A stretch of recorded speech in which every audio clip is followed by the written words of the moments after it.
First of all, I believe as a lawyer that what APC did is unconstitutional by the express provisions of the Constitution. Section 15, subsection 1, that defined the political objectives of Nigeria, talked about our motto: unity, faith, peace, and progress. Subsection 2 said, accordingly, national integration shall be actively encouraged, whilst discrimination on the basis of place of origin, religion, ethnic, linguistic, etc. shall be prohibited. Use the word prohibited. Then if you descend to 3D subsection, he said the state shall have a duty in pursuance to the pursuit of national integration, shall encourage the forming of associations that cut across ethnic, linguistic, and religious barriers. The concept of the presidency implies an association between the president and the vice. Section 142 made it clear that the president, before he is duly nominated, shall find an associate who shall be his vice president. So the concept of the presidency is an association, and the state has a duty to ensure that when you are forming that association, it must cut across religious barriers. Look at subsection 4 of that beautiful section. It said that the state shall promote a feeling of belonging and involvement amongst the various peoples of Nigeria, to the end that loyalty to the nation shall override sectional loyalties. Yeah, I mean, we had a senator who was here and he pointed out all of that. Very good. So how does Muslim ticket at the presidency encourage integration, involvement, and participation of the Christians in Nigeria in the politics of Nigeria? And you know what? Section 17 made it clear. He said the state social order shall be founded on the ideals of freedom, equality, and justice.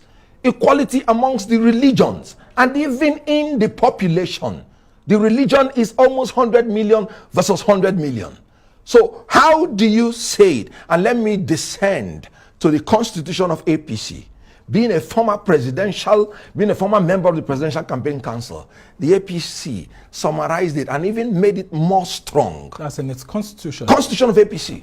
He said the APC should build a nation that will guarantee political stability, respect and understanding, mutual and peaceful coexistence, and equal opportunities to all. So we're heading towards political instability, even if the APC wins. That's what you're saying. It is very, very plain. When you have the president and the vice of a religion, no matter what you do, you are already flawed. You cannot, it's unappeasable. Now, can't we balance that with maybe the president of the Senate, yes, and a speaker of the House of Representatives coming from the Christian faith, or maybe even traditionalists? What if the candidate is already thinking towards that, to create a balance? Elementary government will teach you that there are 3 different arms of government: executive, legislature, and judiciary. These arms are equal and opposite, and they are separate. So why would you talk about balancing the legislature with the executive? No, they are not an association. You balance the executive with the executive. You balance the legislature with the legislature. You balance the judiciary with the judiciary. That is the concept of the federal character and zoning arrangement. Even in the judiciary, where it is by appointment, they still take note of our federal character. And the conduct of affairs of every government must reflect that federal character. So you cannot... There was a call actually for a southern presidency. Yes. And we've got someone from the south in a very big party, in fact, the governing party. Why would someone like you want to leave that governing party when there's a southern candidate just because of the issues of religion? Because, I mean, some others are saying that these are issues that can be settled if eventually the South gets the presidency. As a young man of 24, it pleased the Almighty God to bless me with fame and fortune. I happen to be the first actor that acted the first movie that started Nollywood. You do not contemplate that I will enter politics for my self-aggrandizement. No.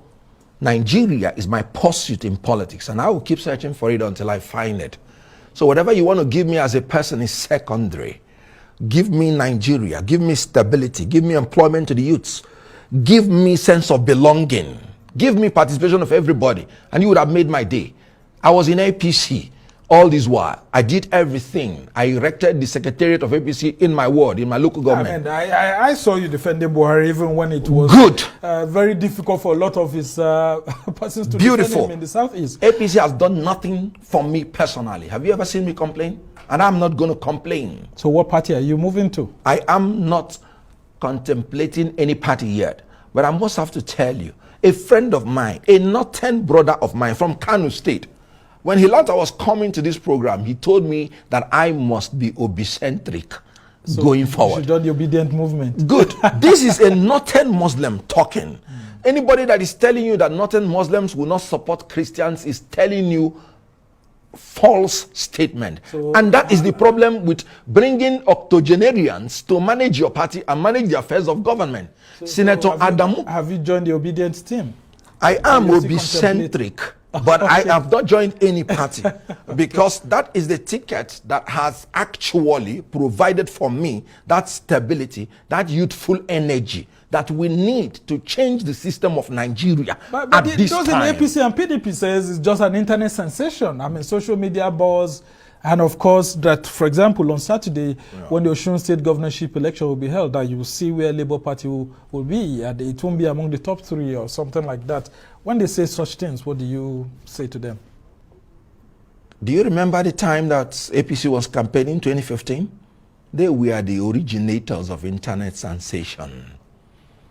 And so why are they crying if it is not making any impact? When I read business administration, they taught me that the strategy of marketing starts with drawing attention.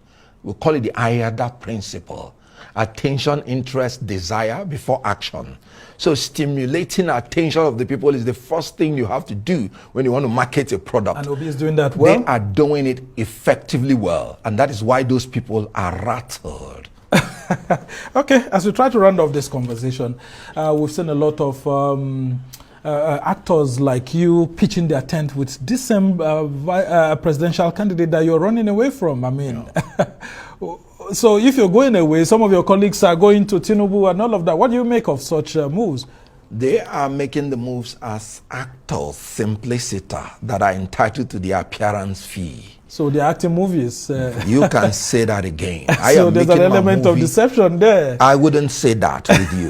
But they have the right to go in as actors and ask for the appearance fee. I am going in as a politician that understands the rudiments and implications of the decisions I'm making today for my future and the future of my children. Yet unborn. Tinubu had got a bishop or a pastor like Buhari did and all of that. Do you think that the Southeast would have voted for him? Other parts of the country would have voted, because I mean we saw Buhari and Oshibanjo, and yet the Southeast, a lot of politicians there were trying to run away from that. A lot of persons were still tied to PDP and all of that. Do you think by doing that, that can resolve any issues for Tinubu? Now, PDP has been the greatest fraud on Southeast, and that was one of the reasons why I left the party. I told my people PDP was going to ruin them politically, and PDP has done just that.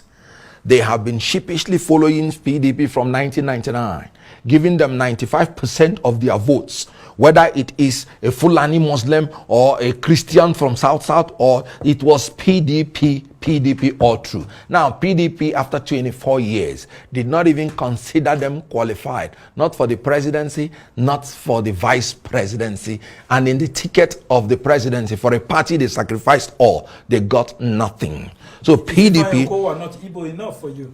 Ifeanyi Okowa is not from Southeast. When you talk about geopolitical zoning, you are talking about geographical expressions. You're not talking about... He's a full Igbo. It's just that he finds himself in Delta State. Good. Which happens to be in the South.